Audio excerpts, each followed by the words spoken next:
Welcome to Burlap Teachers. Enjoy the video. You start by importing the audio and protecting the original. This matters because pitch edits can alter timing and artifacts. Once the file is in place, duplicate the region so you always have a backup, and then enable Flex by clicking the Flex icon. Choose Flex Pitch from the drop-down.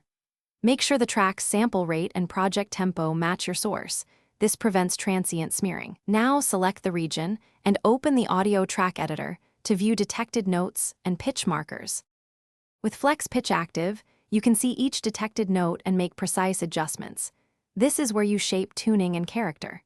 Click a note and drag up or down to change semitones or type cent values for exact shifts.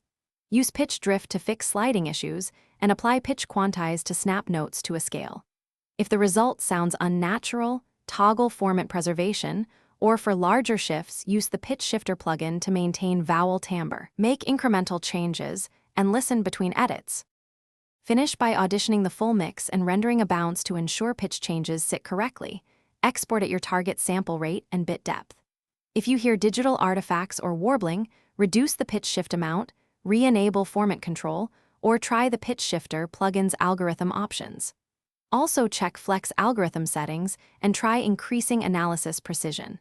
If timing jitter appears, use transient detection and nudge notes. And finally, compare against the original to confirm the edit improves the performance. Thanks for watching. Consider subscribing if this video helped you.